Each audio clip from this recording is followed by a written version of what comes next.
Got Your Back Podstream is brought to you by Mr. Dirk. From casual wear to suits and formals, Mr. Dirk helps you find the perfect fit with the right look for any occasion. Step up your wardrobe at mrdirk.com.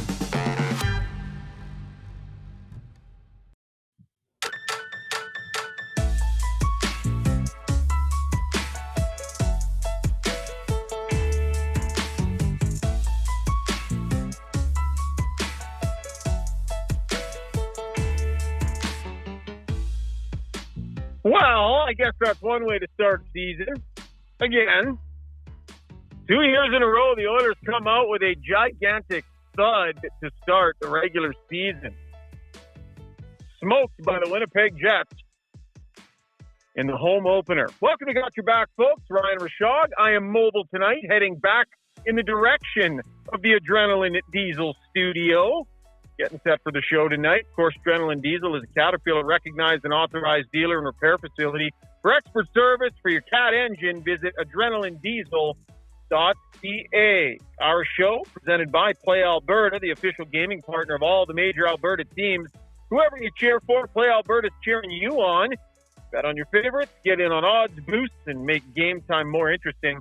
Deposit today. Get a $50 free bet with code GYB10. That is code GYB10. Visit playalberta.ca. Jason Strudwick was at the game tonight, but managed to make it home. And Rob Brown's finishing up his post-game show, so he'll be joining us in a little bit. We got Subi at the controls, and we are ready to break this down. Struddy, how you doing, buddy? That's disappointing. Were you there with, did you pack up the family? Did you have the whole crew there? And then you see that? Or was it more of a social night? Yeah, no. My wife and I went. I got some tickets, so I thought it'd be a fun night out. But yeah, you know what? It's just, I don't know if I predicted that. It didn't. The preseason just didn't feel right, and so this is what we got. Years in a row, unfortunately. Yeah, it's kind of weird. Before we break down the game, maybe let's talk about some of the pregame stuff. I have to say, I know fans don't give two hoots about this right now. I have to say, I thought they did a pretty good job. There was a video kind of thanking fans for their support during the run, and I thought that was really tastefully and well done. And then I thought, the player introductions and everything were good. They were fine as usual. I like the idea that there was a local band playing the team out live. I thought that was kind of cool. And I like the fact they didn't make a big deal about the banner. It was there. There it is. No big deal. Moving on. So I thought they did a pretty good job with everything until the buck drops, bud. Yeah, I think that's a fair comment. And I think the Oilers do a really good job of all those types of things. I feel like I always feel, whether it's a retirement or whatever, you feel good about it. Because it's as cool it is that you got a Western Conference banner. Ultimately, they came up short. And I feel like listening to the players, even seeing what we saw before the game, it feels like they're really trying to cut bait with last year and move on with this year. I really think that's something that is being drilled into them, the players, and through the coaches. I'm guessing through the new manager who also wasn't here last year. That it's time and not that the players haven't moved on, but everyone needs to move on and focus on what the task is this year, because the hangover is possible, right? And what was it, hangover tonight? Well, we'll get into it, but I think that is something that they don't want it to be a big, hey, look what we did. Well, it's great. You were second place. And that's amazing. Don't get me wrong, but it's not what their ultimate goal was or is for this year. Well, what better way, to exercise the demons of the past than to jump right in and do exactly what they did to start last season. 2 years in a row where just all this build up and, Stanley Cup favorites and everyone's talking about the Oilers, and then just splat. Right on their faces in game number one. Tough one all across the board. So let's get to breaking it down.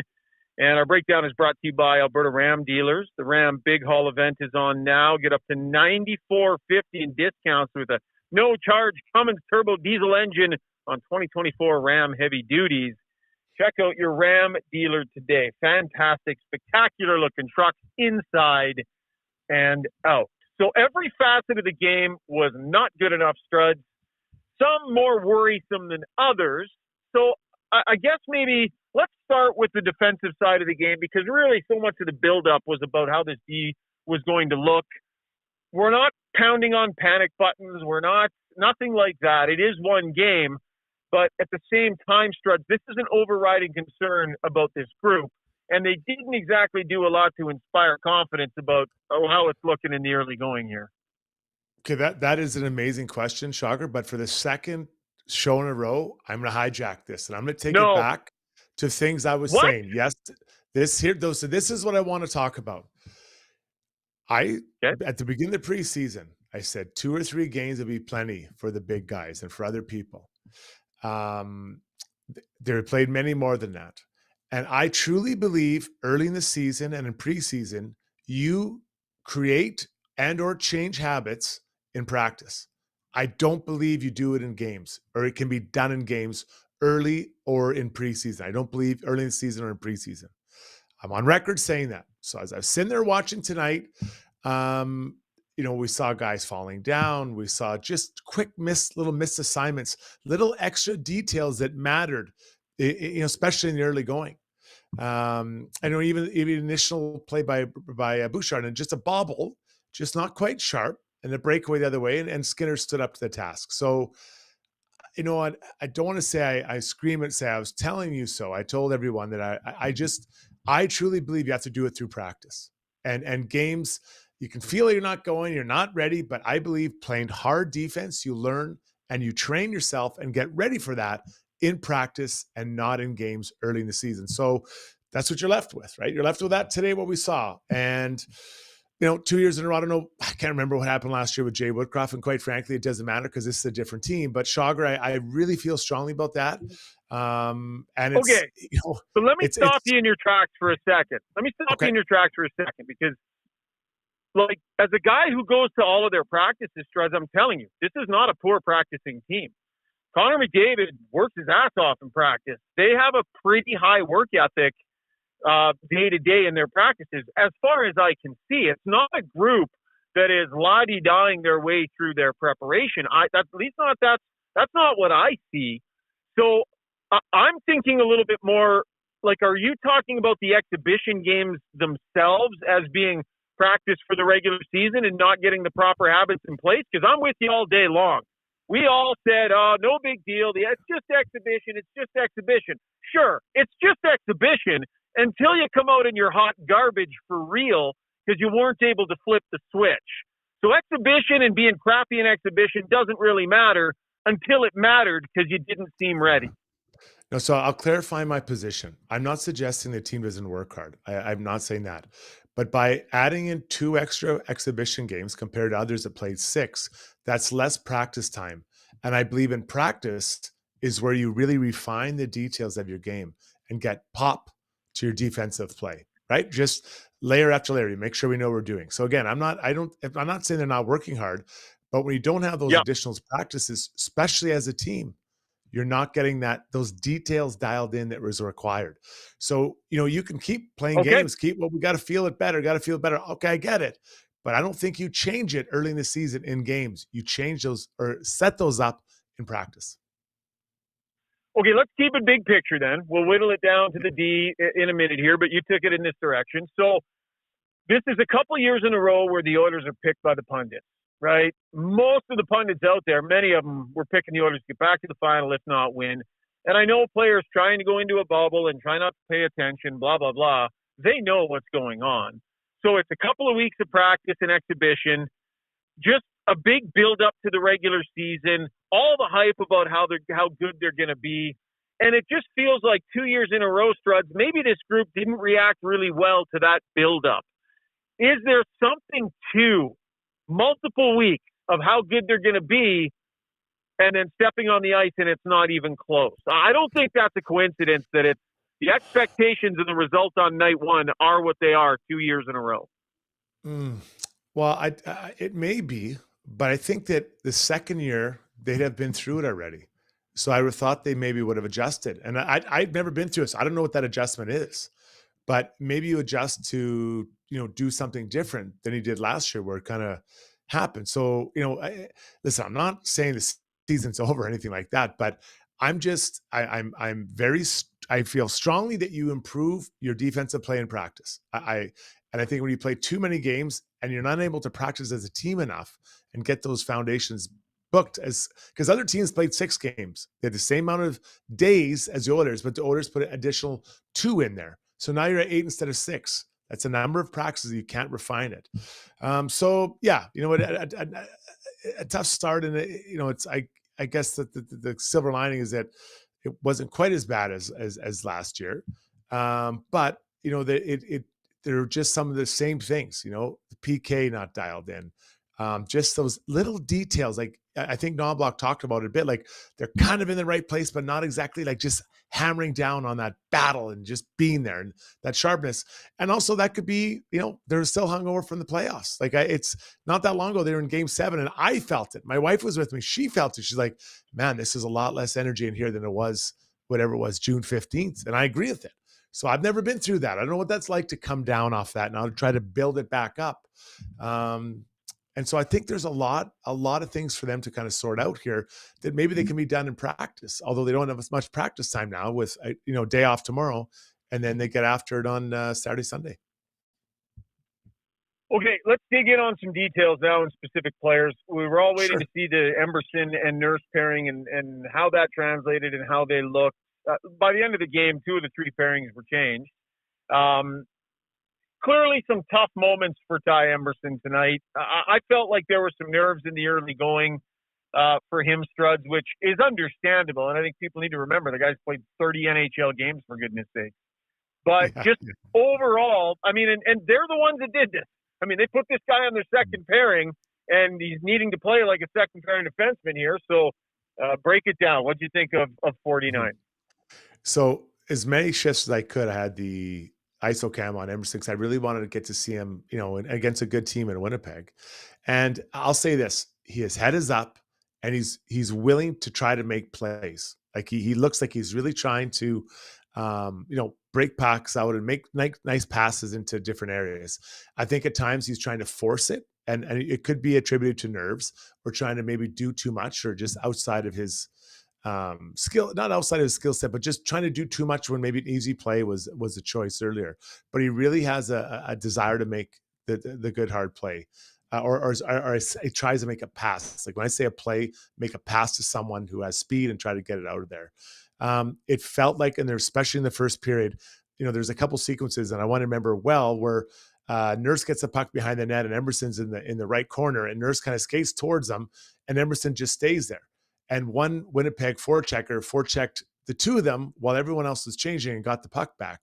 In that situation, you got to have Emerson's got to slide behind Nurse, slide up, slide anywhere but where you are beside him, because now you can be checked by one player, as we saw there. So, that's maybe a little bit of nerves or unsure and not understanding reading what your partner's seeing or what he's trying to do. So that dynamic wasn't there. So, there's things I think, okay, there's something there, but then defensively, you want to make sure you're kind of solid and not giving up those extra little breaks that we saw at times, that he wasn't the only one guilty of it tonight. So seeing him live, really watching pretty much every shift he played, as much as I could on him, I'm encouraged by what it is, but I think you said it. He's a 30-game NHL defenseman, and it might be a bit too far for him to jump up now.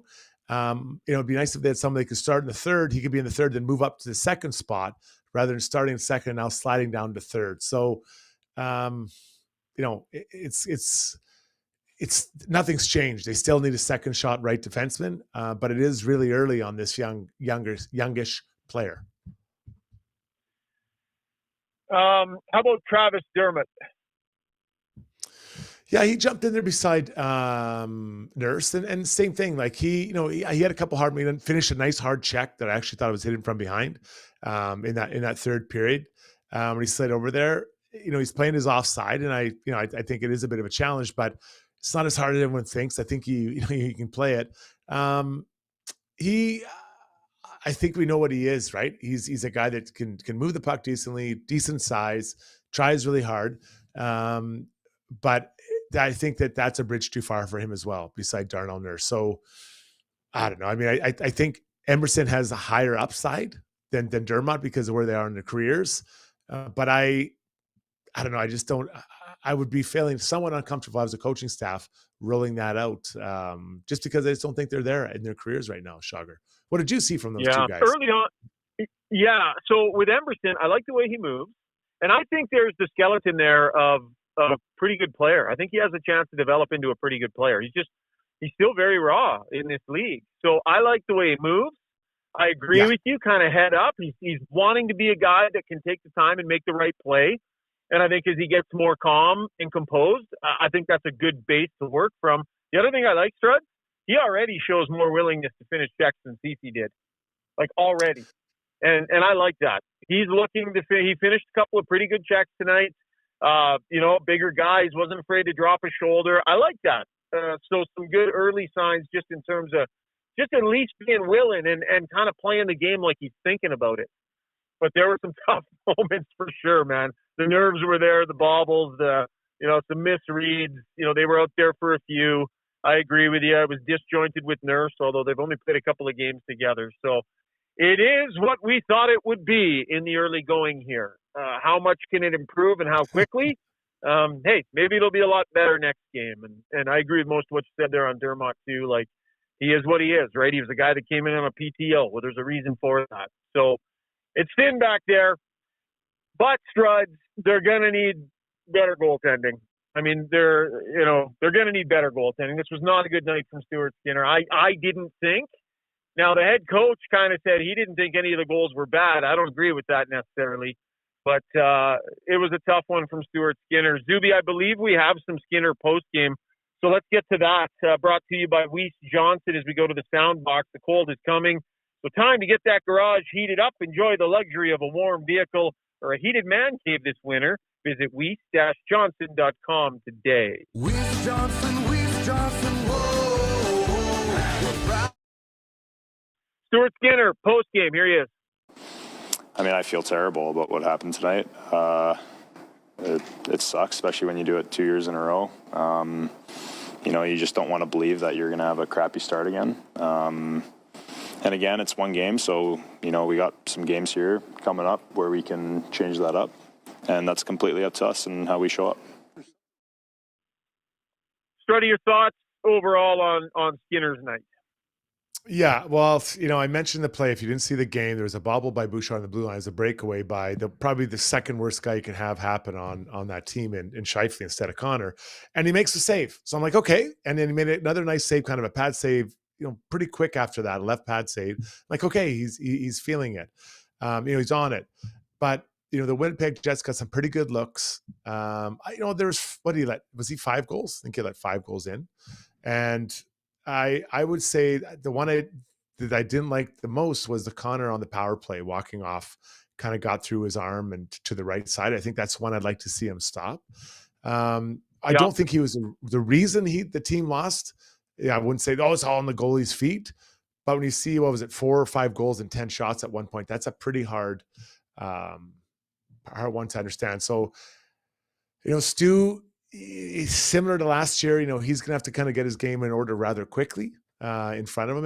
And it's just a surprise that it happens again, right? And maybe it was a little bit in his head, right? Maybe it was a little head just after we went through last year, all year. So I was surprised by how it went for him and not just him, the team tonight, but speaking specifically to Stu. What do you think? Yeah, it was a rough night for sure. I agree with the ones that you're picking out. And there was one too. It was the one where he was kind of lackadaisical in his crease when it was in his own end. He was kind of standing up pretty straight, quick pass across the ice, and he kind of fumbled his way across and wasn't able to get there. So yeah, no question, it was a tough night for Stuart Skinner, and he came out, he owned it. That's what you expect. Like the D, like the forwards who weren't able to score a goal. He needed to be better in this game, and he definitely wasn't. Strud's going to call a bit of an audible here because I'm just getting home. So here's what we're going to do. If you've got the ad reads there, while I go inside and get my computer fired up, why don't you guys take care of the Relentless player, and Zuby take care of the YouTube poll as well. And then if you have any more sound you want to throw to, then you guys wrap up the segment, and hopefully I'll be set up on the computer inside when I get back. So I'll talk to you guys in a couple of minutes, Struddy, but you can maybe take it with the Relentless player. Yeah, you got it, buddy. You got it. Okay. Yeah, I'll talk to you guys in a couple minutes inside. Okay, Zuby. Let's do it. Let me track down this. I just had it up, and then you know how that happens. You lose your page. Your script. And here I am. On my script. Yep. Then I got it. I'm back. All right. Okay. So the Relentless Player, brought to you by You Can Use Services. If you're looking for laborers for your business, You Can Use Services can help. They train 18 to 25-year-olds, getting them ready, willing, and able to join the workforce. Check out their Road to Work program at www.youcan.ca. So, you know, for those of you, a lot of different games going on out there. There's a lot of games. There was quite a few high scoring games. You know, the only one that maybe wasn't a high scoring game was obviously Toronto and Montreal. That was a really low scoring one. But when you look around some of the other games, I'm going to go with the Rangers and just they're coming out and putting a drubbing on the Penguins. I can tell you, when I played for the Rangers, you wanted to put a beat down on obviously the Islanders, but the Penguins are always the team that you wanted to kind of to get after. They had their stars and just the way they operated. And I'll give a lot of kudos to my Relentless player, Chris Kreider. 2 goals tonight. You know, I saw some of the highlights. He was driving the net, doing all the things he wants to, but the Rangers being the Pittsburgh in that home opener was huge, and Chris Kreider leading the way. So he's my Relentless player tonight for them. Zuby, should we get the poll in as well, big guy? Yeah. Let's get into the YouTube DeBoer's Golf and Fitting Shop Fitting Center poll. You could take the rest of that. Yeah, I got it. Helping you play better golf since 1999 with their TrackMan fitting bays, instruction, after-sales support, golf merchandise, and clothing. Go down and check out their pro shop style atmosphere located at 5311 99th Street in Edmonton. And what is our poll about today? All right, the poll is there were no positives to be found. So we said, which aspect of Game 1 concerns you the most? Which aspect of the Oilers game in Game 1? Was it the offense? Was it the defense? Was it the goaltending? Or was it the special teams? All reasonable answers, which is not, that's a recipe for a 6-0 loss when all 4 aspects stink. So that's the poll. Where are you leaning there, Struds? Yeah, you know what, man, it's really, you know, I've played on you know, some bad nights, obviously, and you're just trying to sink something. Okay, we're going to sink our teeth into something that went well, right? What did we have it now? You know, the Oilers did outshoot Winnipeg, and for the most part, especially early in the game, they did have more shots, and they kind of went along, and they continued to have more shots as the game got out of hand. They kind of kept trying harder. Obviously, not scoring is something that is important, but I think this team is going to score. I'm not worried about the scoring, so I'm going to rule out that. I'm going to go through the goaltending and special teams again. I believe the goaltending is going to get on track. This is one night, but for me, it's something I spoke about the other night. The specialty teams and the penalty kill. Penalty kill was 1 for 3. It looked disjointed at times, and you can see they went with Ekholm Kulak to start. Bouchard wasn't out there on the penalty kill, so I'm going to specialty teams specifically with that penalty kill because it brought them so much energy, and they lost 3. You know, well, 2 for sure in Desharnais and Ceci, valuable members on the back end of that kill, and they got to figure this out ASAP. Shaw, looks like we got Shogger back, guys. Yeah, you guys hearing me okay, Zuby? You got me? We got you, yep. Okay, perfect. What did you guys just finish up? The poll? The poll. Okay, have we done Relentless Player yet, Struds? We got her done, buddy. You got her done. Perfect. Okay, so I think we can wrap up the breakdown, and we'll dig into a lot more of this coming up in takeaways. So we'll take a quick break here. I think Rob Brown will join us sooner rather than later. So tons more show. Once again, we're live on Twitter. We're live on YouTube. We appreciate everybody that hopped in live with us. We'll get all of your comments ready and locked and loaded. Zuby will pick the best, and we'll go into our Ask Us Anything segment at the end of the show because I know everybody's got a lot to say about tonight's game. So, hey, Zuby, you got her locked on to Got Your Back, presented by Play Alberta. Right back. So at Timberhouse, our guiding philosophy is naturally inspired living. We believe that through design, we can solve problems and enhance people's lives. We follow biophilic design principles in all of our builds to incorporate natural materials, natural light, to enhance all the spaces in a home. When you have your space perfectly reflect who you are and what you value, and it's made well, we think that that just leads to better living.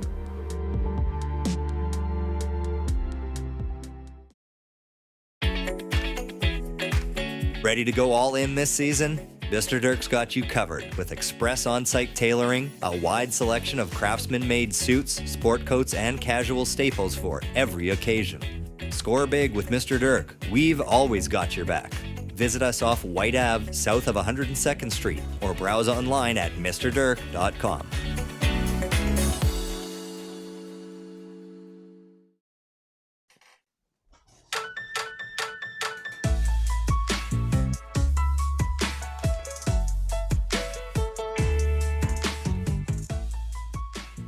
All right, welcome back to the show. Time now for our takeaways, brought to you by Horizon Ag and Turf. Tackle all your fall yard work with a new ride from Horizon Ag and Turf. Year-end savings now available on John Deere Gator side-by-sides and John Deere compact utility tractors. Plus, they have cash bonuses up to $5,500. Visit Horizon Ag and Turf online or at one of their 13 locations across Alberta. Okay, Struds, we talked about the goaltending. We talked about the defense. We talked about the psyche. Let's talk about the offense now. I mean, bottom line, 6-0. And I don't think Connor Hellebuck's night was that difficult, but I know he's a good goalie, but I don't think that they made it too tough on him tonight. You know, I thought he had to make some pretty good saves. You know, I thought he had some quality saves. On the power play, it was Nuge, you know, after going across, and he makes a save on him. But I thought a couple of things. One, I thought Winnipeg did a pretty good job of, you know, blocking shots or getting the way, you know, especially on Bouchard. I thought Bouchard was being, they're kind of singling up, trying to take away his shot, whether it was 5-on-5 or power play. I also thought 6 attempts blocked, by the way. 6 attempts Bouchard had blocked, so good pickup by you. And then the other point I thought is that the Oilers, you know, especially their skilled guys, were falling, you know, and stumbling, you know, and I did that. These guys aren't supposed to do it. You know, you think about one time Draisaitl come through neutral zone, just stumbles as he crossed over the blue line. You know, he had Nuge fall another time, Bouchard bubbling pucks, you know, uncharacteristic things from these guys. So, you know, they had a number of shots, but they just seemed a little bit off. I mean, they're a little bit off against a team that's well coached and well structured, like Winnipeg. It's just harder to get those really sweet looks and then score on a really elite goalie. So, like I said, you know, I went through that poll, Shogger, and I said, of all the things on that list, the offense is the last thing I'm worried about, right?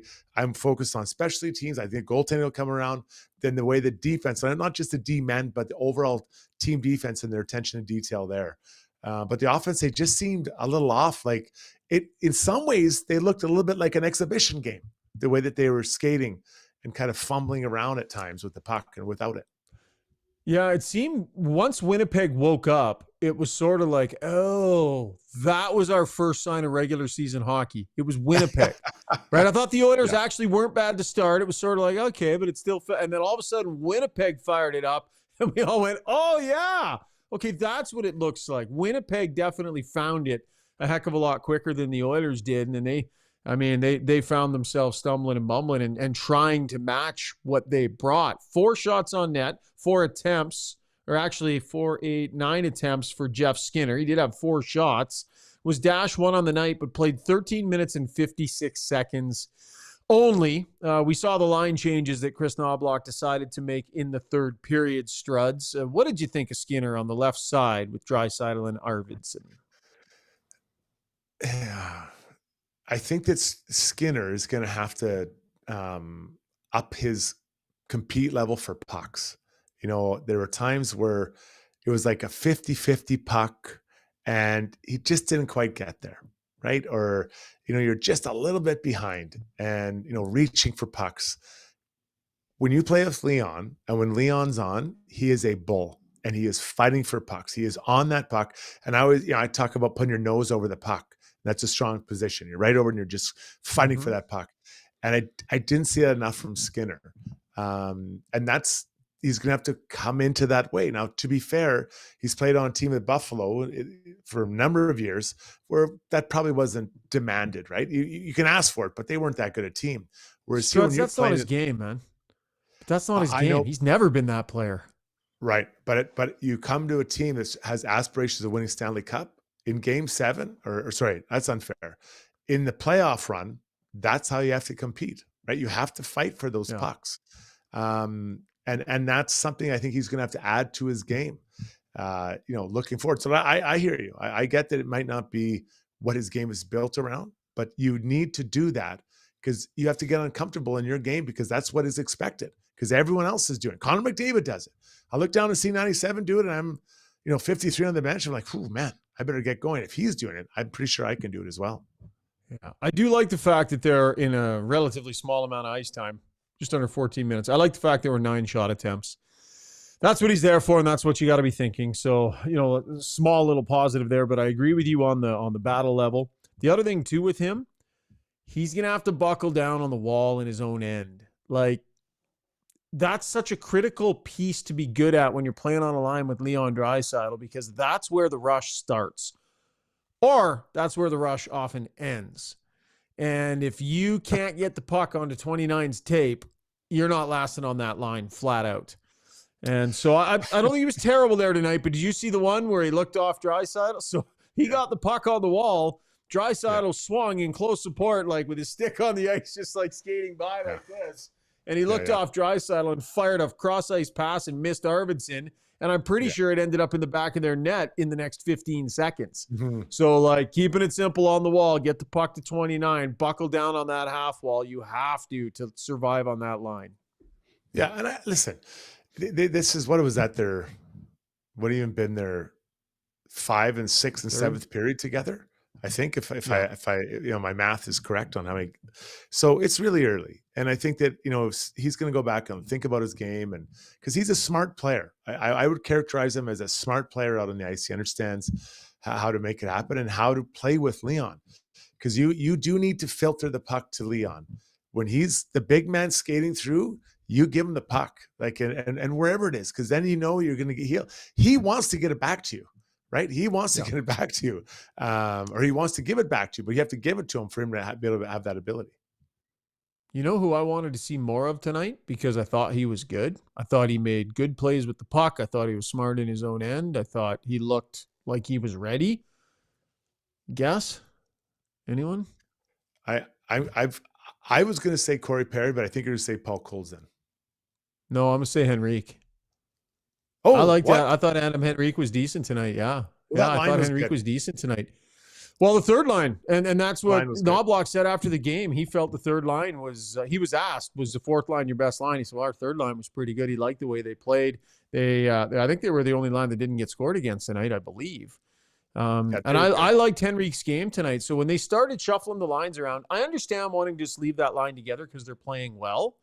But I think Adam Henrique's the kind of player who, when he's having a night and things aren't going well for the team and you want to shuffle things up a little bit, giving him a little bump up the lineup, I don't think is the worst thing. But I get wanting to keep that line together. But I actually thought he was decent. You?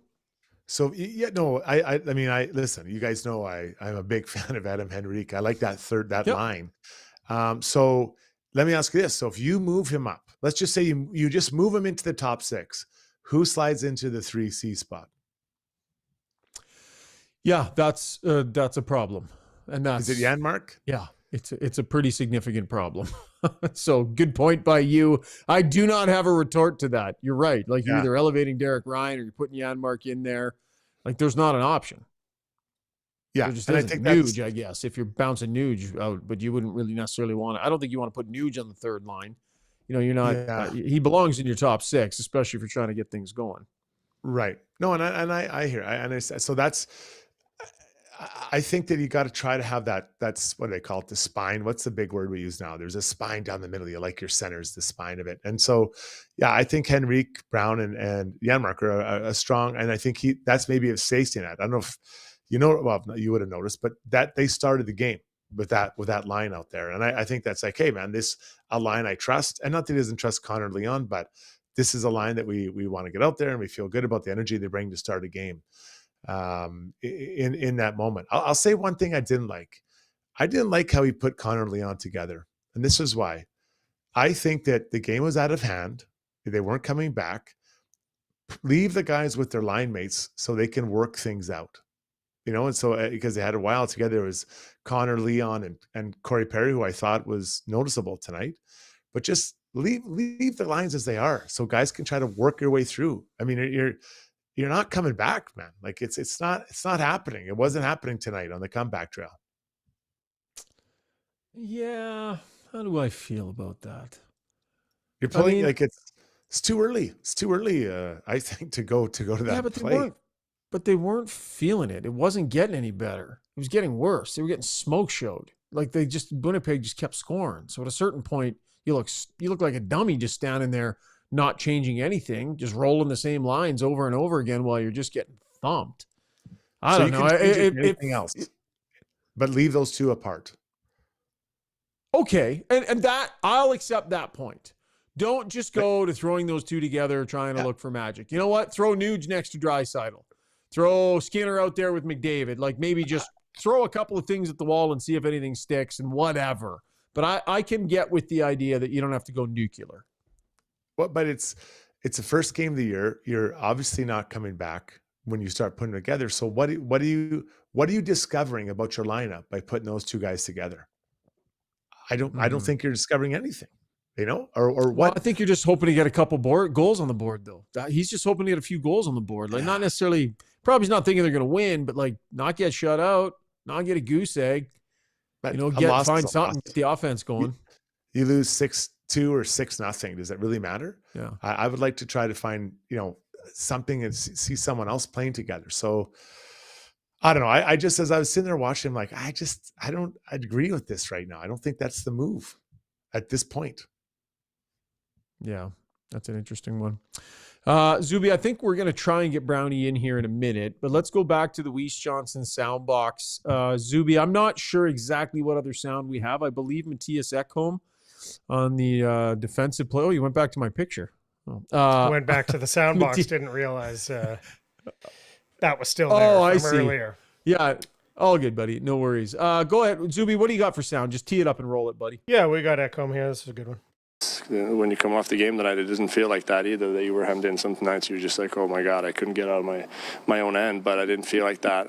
It was more the quality of looks that we gave them, and they jumped on them and executed on their finishing.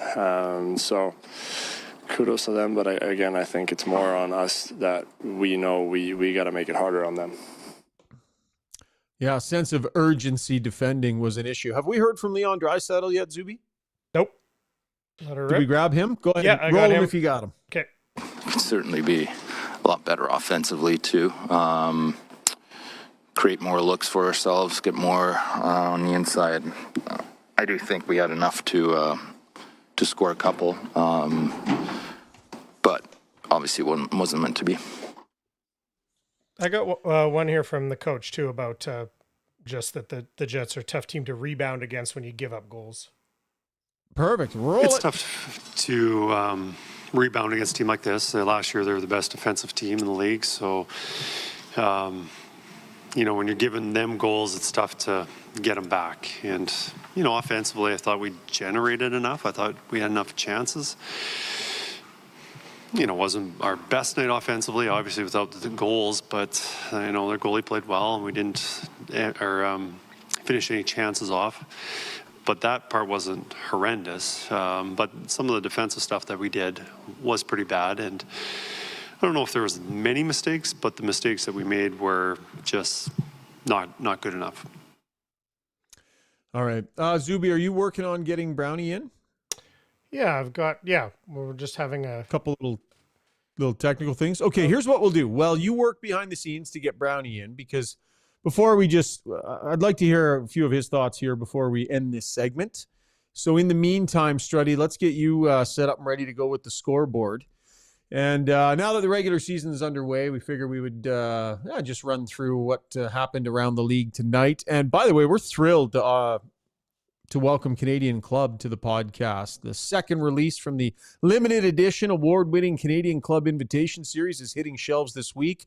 Their 18-year-old high proof comes out at 58% ABV for all you whiskey connoisseurs out there. Full-bodied whiskey, aromas of caramel, toffee, spicy vanilla, and rich oak with a butterscotch finish that is absolutely so smooth. Really happy to have Beam Sunnery and Canadian Club on board here on Got Your Back. Struddy, it was an interesting night around the league, buddy. Take us on a little ride. Yeah, some really marquee matchups. Obviously, Canadians and the Leafs are going at it, and the Leafs lost 1-0. Interesting note before the game, their main goalie, Joseph Wall, was put on the IR, so he's out for 7 days at least. And Solars was in the pipes. Not that he played poorly, but they still lose. So that's probably panic in Maple Leaf land already with new coach Craig Berube. Golden Knights Avalanche, another marquee matchup. Two people think of two heavyweights in the West. Massive goals, 8-2. The Golden Knights come out and just put a beat down on the Colorado. So interesting out there. And then a matchup that is interesting to Oilers fans. You got Canucks and Flames. The Flames were down 4-1 at one point in this game, and they stormed back in OT to win 6-5. So obviously both teams were good defensively and offensively. So I think the one take home for me in this tonight, we're looking around the league, Shogger, is that there were a lot of scoring and there were a lot of wild games out there. So yeah, Oilers aren't the only team trying to find their regular season game versus their preseason game in game one. Kind of nuts, that Flames game. Hey, the Canucks were out. I think, were they up 4-1 at one point? And then 4-1. I think Anthony Mantha got himself into a scrap.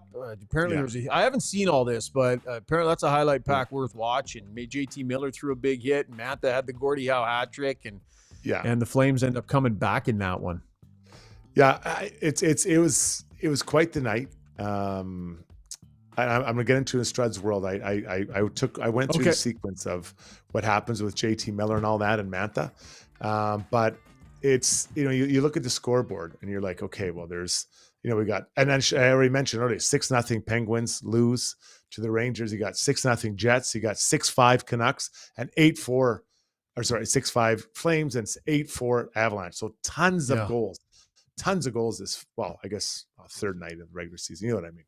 Pretty impressive that pretty impressive Montreal able to shut out the Maple Leafs on the first night too. Like I watched big portions of that game. They scored that goal. They played almost that whole game with that lead, hey? Yeah. And they defended it pretty well. It was impressive. Yeah. Yeah. I mean, Marty St. Louis, he's got those guys believing. Matheson plays a ton. I watched a bit of that too. He is out there a lot for that team in Montreal.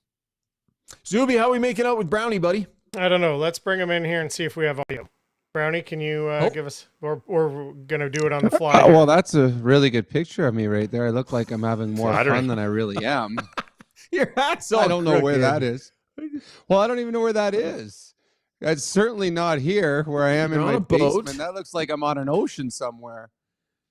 Yeah, we don't have his video, but we have his audio, so... Okay, well, that's fine. We can, let's be honest. He's on here for the things that he has to say, not for the aesthetics of the situation. So, Brownie, welcome to the show. Struds and I beat this thing all over the place and beat it to death. What do you think the headline is for the Oilers tonight, Brownie? Give us some of your analysis, pal. I think disappointment. This was a game that, throughout the preseason, we saw all the same mistakes that we saw tonight. We saw a power play that wasn't clicking. We saw the Oilers shorthanded weren't as good as they were last year. Defensive miscues, lack of energy, lack of urgency. But what we kept hearing was, you know what, it's preseason. We just finished the Stanley Cup Finals.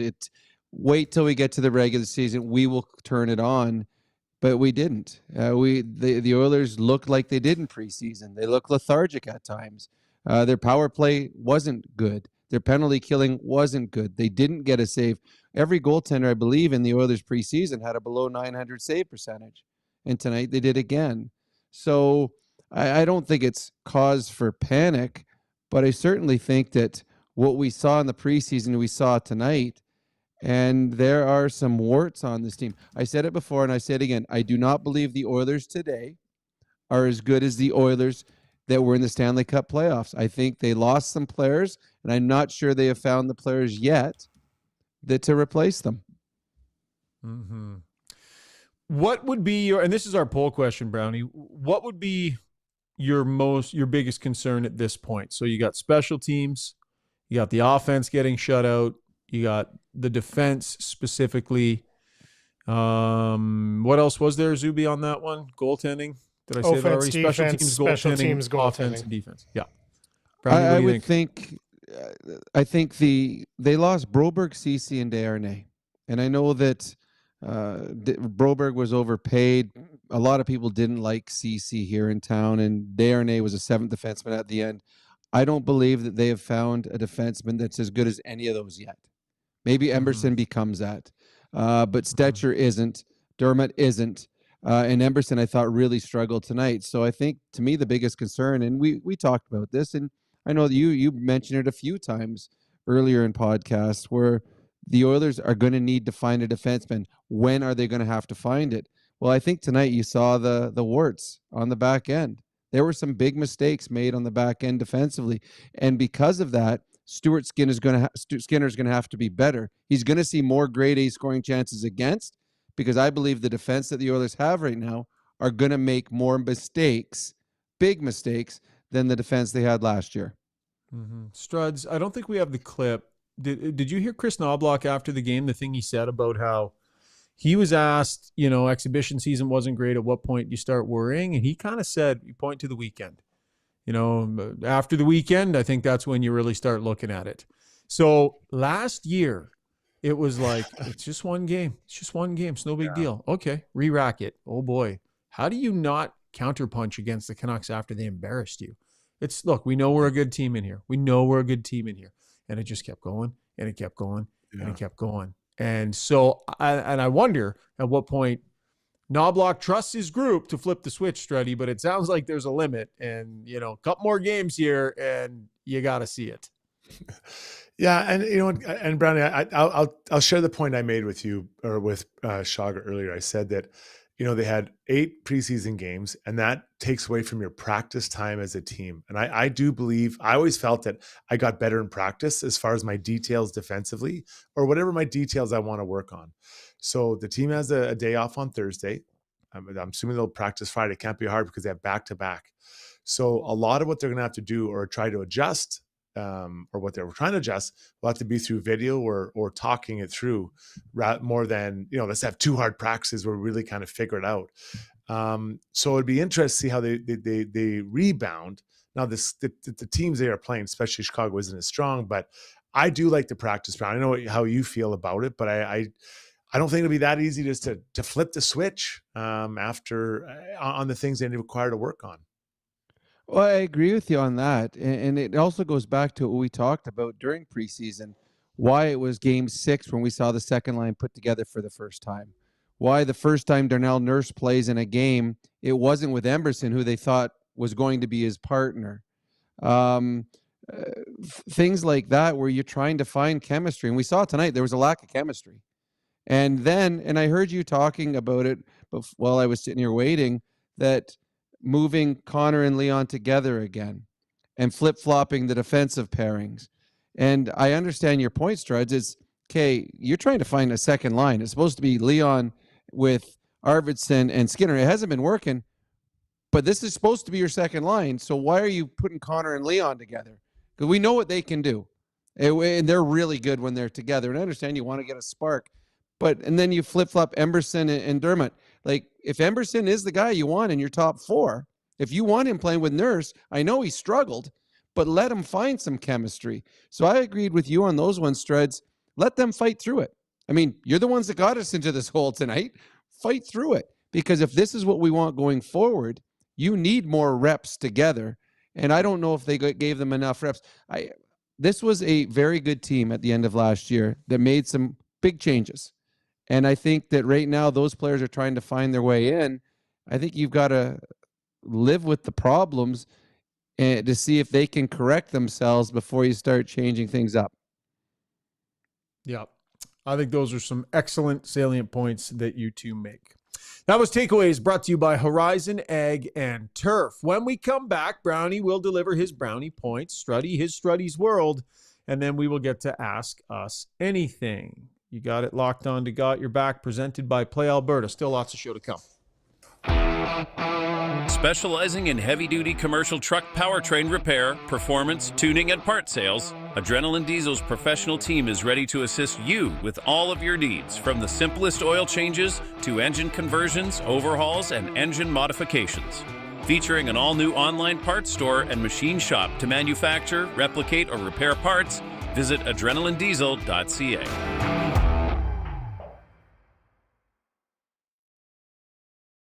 At Gallery Dental, we believe in blending exceptional care with artistry to create the perfect smile for you.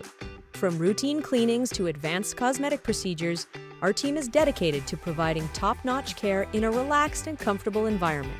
With state-of-the-art technology and a passion for perfection, we ensure that every visit is a positive experience. Join the Gallery Dental family and let us help you achieve a smile that you'll love to show off.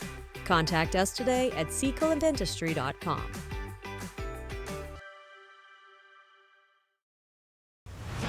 With over 18 years in the industry, Kelly Zaretsky and her team at Blue Summit Accounting deliver client-focused solutions and financial guidance for success in a simple and comfortable way. Whether it's for corporate or personal needs, Blue Summit Accounting can help with taxes, estate planning, financial services, bookkeeping, and more. Get in touch today. Email bluesummitacct@gmail.com or call 780-416-9662.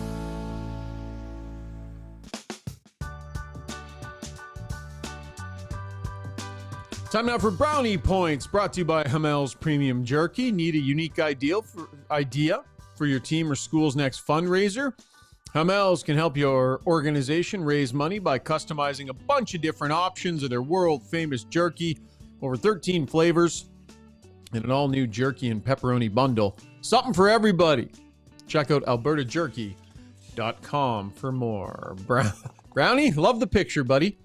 Fire off some brownie points.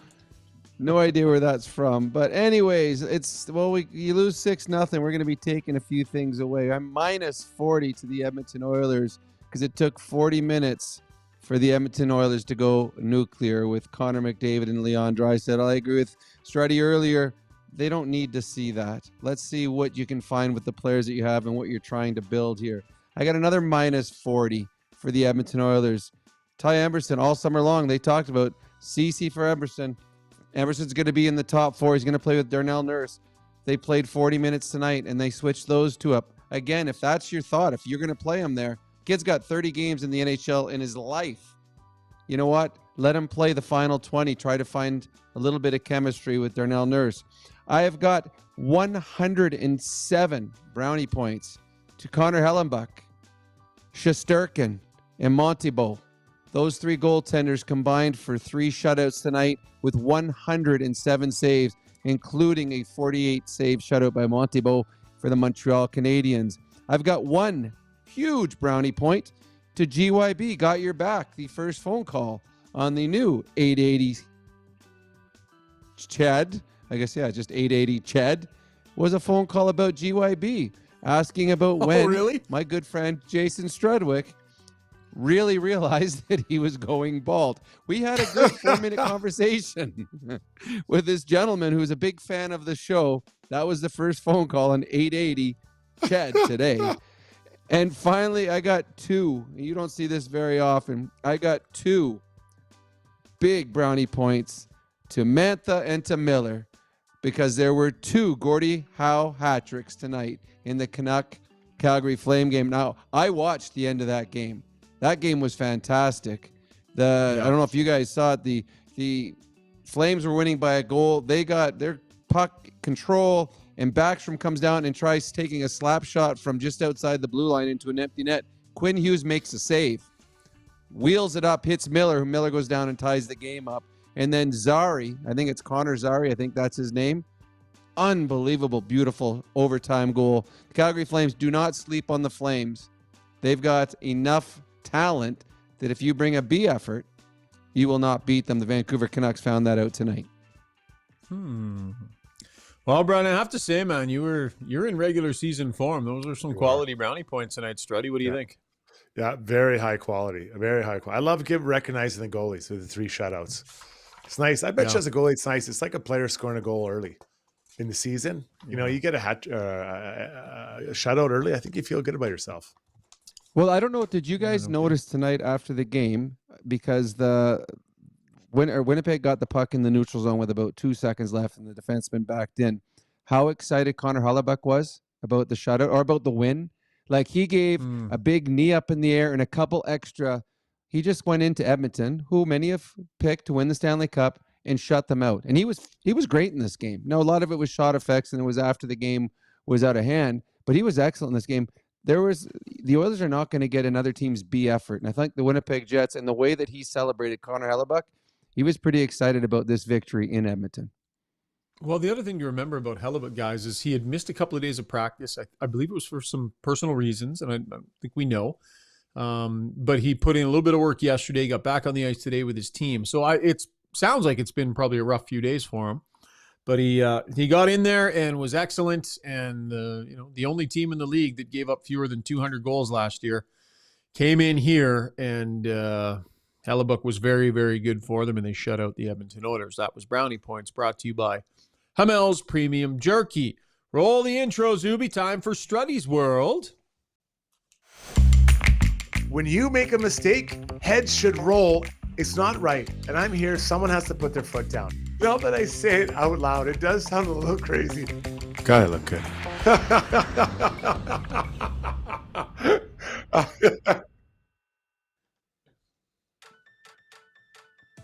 Somehow, Zuby, Struddy's soundbite from last night talking about acceptance about going bald, that has to make it into the intro. Something from last night's Struddy's World, which was epic, needs to make it into that intro. Time now for Struddy's World, brought to you by Timber House Developments. Need a little extra space for the in-laws? Well, their garden suites are perfect for keeping them close, but, not too close, right? We love them, but maybe not that close. The designs are unique, anything but cookie cutter, and the experience of building with Timber House is second to none. They'll treat you like family, build you a great house or garden suite, and take care of you afterwards with great support for years to come. Visit timberhouse.ca. Struddy. Let's go back to that Calgary game, man. About 7 minutes in, it was kind of a weird play. Kevin Rooney is coming out of his zone. The puck came to him, but it kind of passed him by. So JT Miller was coming into forecheck, and JT Miller kind of shoots the puck back down and then either runs into or runs over Kevin Rooney. Depends if you're a Flames or a Canucks fan. Rooney stayed on the ice for a long time, and there's a bit of a dust up, and he left. Obviously, he got out on a stretcher and got him out there. Pretty scary hit. And I do think, this is my feeling, that JT Miller did plow through him intentionally, didn't let up, plowed through him intentionally.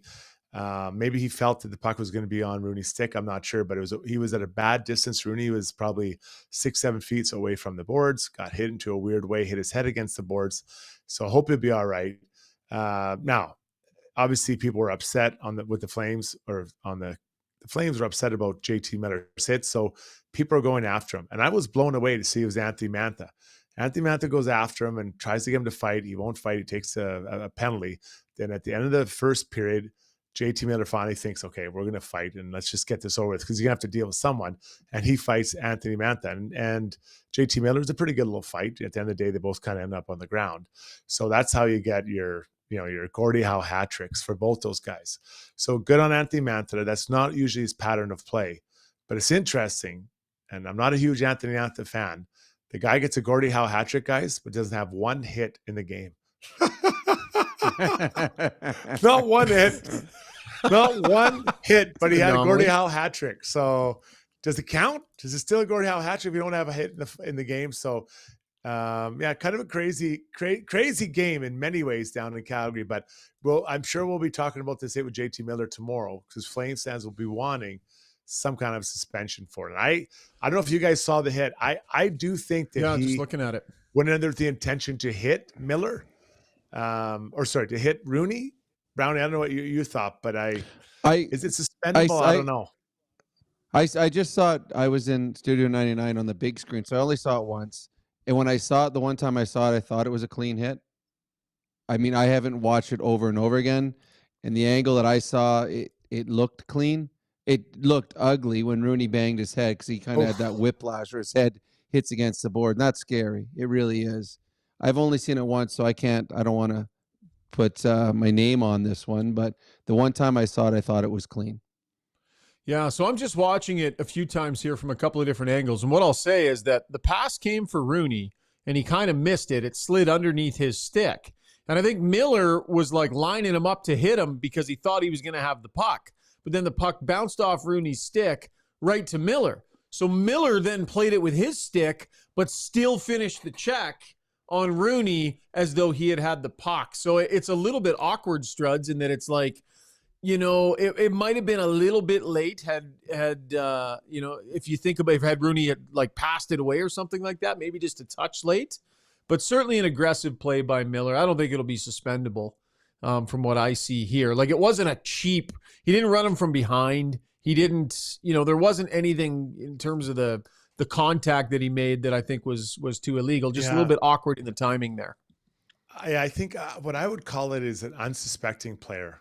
Is what I would call Rooney there, because that's fair. The puck wasn't on his stick, and so if I'm again, I have to look at it from the perspective. But of he had just touched it. He had just touched it. So he did touch it. Then it goes to Miller. Miller shoots it away, and then he runs the guy, or hits him, right? So like you got to look at it from that. The Flames thought. The general manager, what is Craig Conroy thinking? Right. And I trying to think about what he said or what he would say. And that's what I see. Because when you can't, doesn't matter who's it touched, you can't play the puck and then run somebody who's I think is unsuspecting. So I don't know if we'll see a suspension. I'm sure Flames will be advocating for it though. John, judging by the look on Brownie's face here, I'm not sure he agrees with you, Struds. Look at him. He looks kind of stunned there. He's just staring at you. Doesn't look happy about anything right now. All right. That was Struddy's World, brought to you by Timber Haas Developments. Brownie, I know it's a late night for you, buddy, so we will let you bounce now. But thanks for hanging in till you got home and joining us really late here, buddy. But before Sounds we good, let guys. Have a good one. Oh, hang on, Brownie. Okay. Before we let Brownie go, you keep saying I don't know where you got that picture from, but you sent it to me, so I don't know how you don't know where that picture came from. I asked all the guys on the show for a few headshots that I could working in some, maybe making some AI headshots. Another little production project off to the side of my desk right now, but you sent me this, Brownie. I know you might have been in a pub when I sent you the picture, so I don't know what I sent you. You might have been, because there's others where you clearly have no shirt on, but it's not like a full body shirt. It's like a shoulders and up, but it's other like beach stuff. Another one where he was shirtless. He sent you another pic where he was shirtless. Yes, outside of our usual discourse, I should point out. Okay, well, we got to see that at some point. All right, Brownie, we'll let you go, and then we'll make fun of you when Zuby shows us that pic. All right, thanks, guys. Bye. All right, have a good night. Nice job on Brownie points tonight. That was Rob Brown. We'll roll right through to Ask Us Anything. Brought to you by BJ Electric Supplies, founded in 1976. They are a full-time line or a full-line distributor providing quality wholesale electrical products for use in industrial, commercial, and residential settings. Proudly owned and operated right here in Edmonton. We love our truly local partners. Visit bjelectric.ca. Come on in, Zuby. And how much is the sky falling on the YouTube stream tonight, buddy? Oh my goodness, we've fired every management position and traded many players and undone a bunch of trades that people really wanted. Cody Ceci is the belle of the ball on the chat tonight for all the people who wanted to just get rid of him so much last year. He's back in a big way. Okay. Kathy DZ said start right off the top here, and you guys have played at certainly much higher level than I have. She wants to know what's worse, losing 6-0 or having a 4-1 lead like Vancouver did and then blowing it. And maybe add the context of in the first game of the year. Let's add that context. Yeah, it's losing when you have a big lead or a lead is like 4-1 is ugly. But I think, losing 6-0, I think is tough because that's your home opener. You don't get it done. And there's a lot of, probably question marks in your own head. Like, hey, we got to tidy quite a few things up here. Yeah, I would say the 6-0 because if it's 2-0 or like the Montreal game 1-0, it's like, all right, tight defensive battle. Right. Yeah, we didn't score, but we didn't give up much. Yeah, we can take some stuff from that. There's nothing for the Oilers to take from this. Like it's a throwaway. So to me, it's even in a comeback loss, there's probably still some things you did good because you at one point led the game. So to me, worst case scenario, goaltending wasn't good enough, defense wasn't good enough, special teams weren't good enough, and the forwards weren't good enough. Not a good lid lifter. This is super random. I got a text message from David Parker, the Cobra, your partner in crime for a lot of your TSN stuff. Shogger, he says, this is great because you're munching right now. He says, you got to ask Ryan if he's currently eating Hamel's jerky live on the show. Sounds like smacking lips, meat mouth, he calls you. Well, I'm muting my mic, aren't I? You can't hear me chewing, can you? Maybe you missed one, or I don't know. Sorry about that. I'm starving.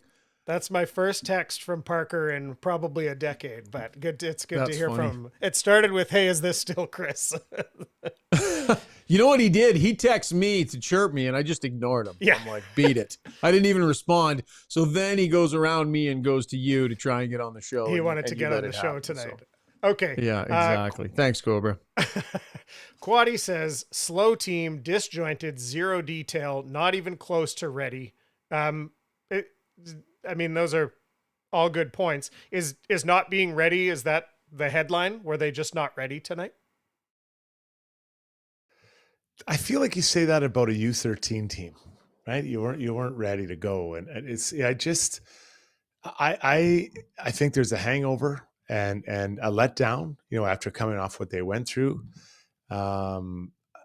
Training camp, they just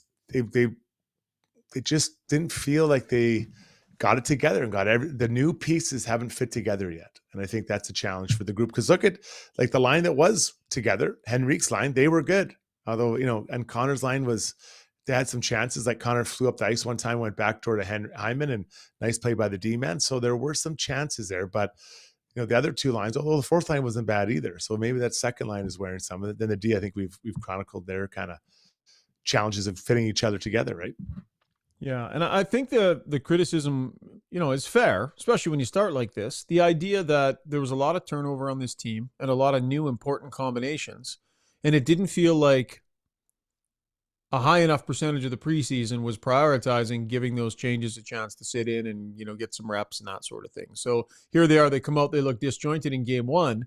Like you go, well, the Draisaitl line, Skinner, it was their third game. Like they just haven't played that much together, these deep pairing. Now Nurse was hurt, so that's a little bit different. But again, they could have had another game together that they just chose not to play them together. So, I think all that criticism is fair when you start the way they started tonight. All right, Dan Grasser saying the Oil needs to be prepared that every team will get up to play them. There will not be any freebies.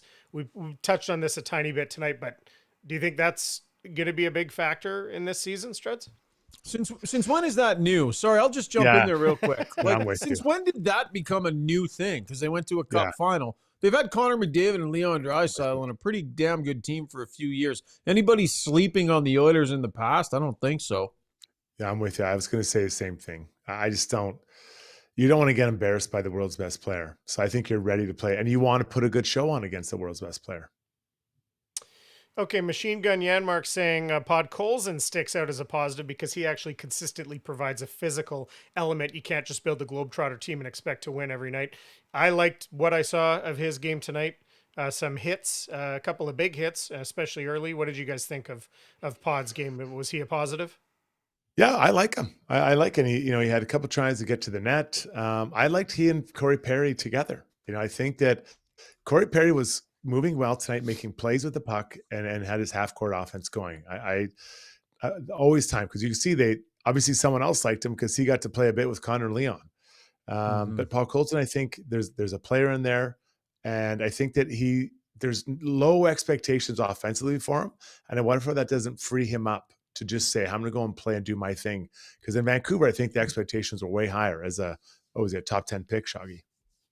Yeah, for sure. And good start for him. But quite frankly, he looked pretty good through the preseason. Like, we were talking about him as a guy that looked like he had showed up ready to go. You know, same thing with Arvidsson, who I thought at least had some good energy tonight and did some good things out there. So yeah, no, I think some good early signs. By the way, Studs, I just want to bring this up as an aside. There was an opportunity for a major McDavid moment tonight off that rush. Hey, early on in the game, he went blazing up the ice, and we were talking about, are we going to see a McDavid that's a little more apt to shoot the puck this year, more of a goal-scoring mindset? What are we going to see?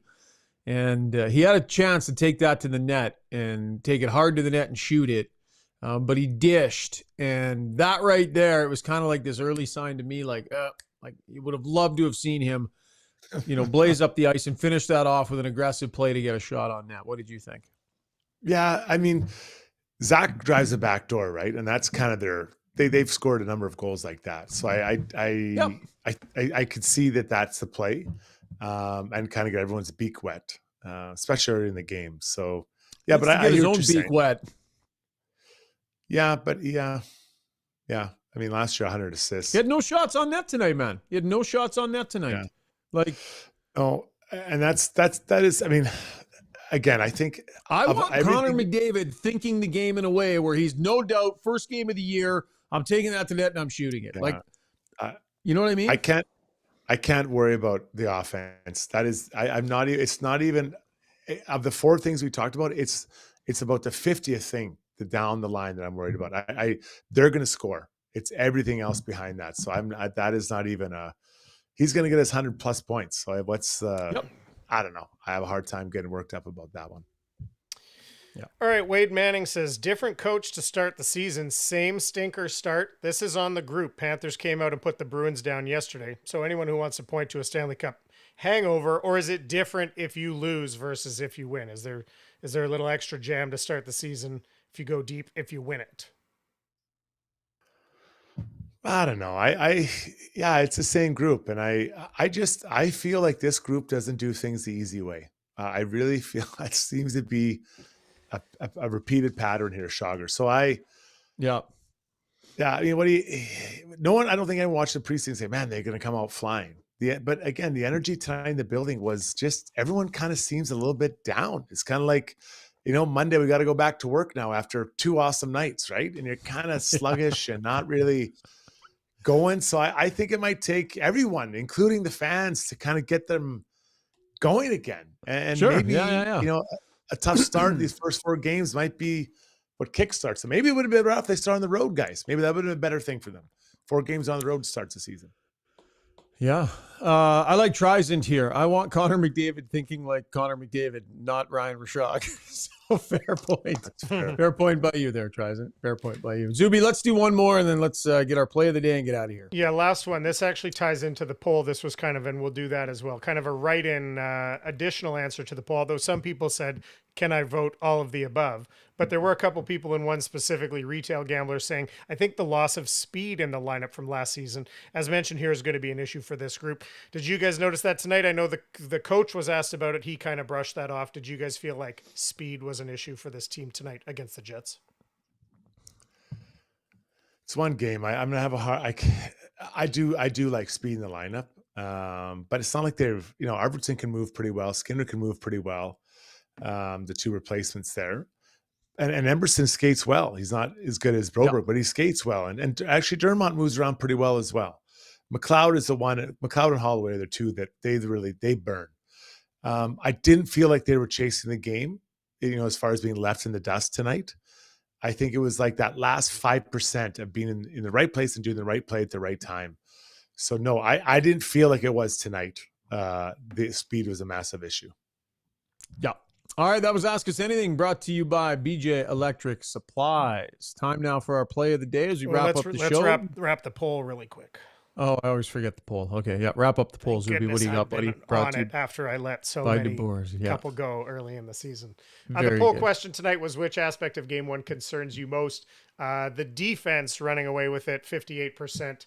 Goaltending, 30% of the vote. Offense, 8%. And special teams, only 2%. Although there was some good points, good discussion on the special teams being concerning as well. And that was over 200 votes and a good night on the stream. And thanks to everybody for being here. And the comments, I'll tell you, we're in regular season form for comments tonight. Like the similar number of people on the stream, a nice little uptick, but like tenfold on the comments. People were ready to dig in on what they saw. You call engagement. Well, do us a Yes. favor. Take a minute from angry smashing out chats and hit the like button for us. Just take a quick sec, take a breath, and hit the like button for us as we get out of here. All right, time now for our play of the day, brought to you by Gallery Dental. Take that first step towards a stress-free dental experience and see how the team at Gallery Dental has your comfort and well-being as their top priorities.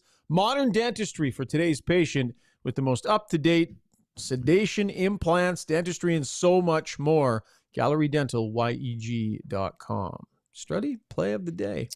Well, we're going to go to the Calgary-Vancouver game and check out these highlights. It was a wild one, and the overtime was even as wild as the rest of the game. You can imagine Connor Zary with an unreal move to get in, squeak behind the goalie, and tap in. So, play of the day, our friends down in Calgary are celebrating tonight their first win of the season.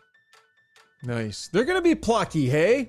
Like Ryan Huska, who I know you know, they'll be plucky, that group. You know, not as skilled as they were before, but, you know. No, but you have players that are trying to create a career or want to be there right now. And I think that Ryan Huska has been developing players since he was in the Western Hockey League through AHL. I think he understands how to mentor and help these young players along with some of the other coaches they have. So, yeah, they're going to – I think the goal is to be a tough out as the group. And tonight they proved they were. All right. Great job tonight, Struddy. Much appreciated, my friend. Yeah, good night. Thanks, guys. Zuby, way to keep things dialed in back there. Much appreciated. And thanks to all of you who joined us on the live stream or downloaded us in podcast form. Really appreciate it. Not a great start for the Edmonton Oilers, but as Brownie said many times through preseason, it does not matter how the Oilers start this season. Let's see if they can prevent the same kind of stressful slide that they put fans through last year. They get a chance to bounce back in a couple of nights. Thanks for tuning in. We'll talk again real soon. This has Got Your Back, presented by Play Alberta.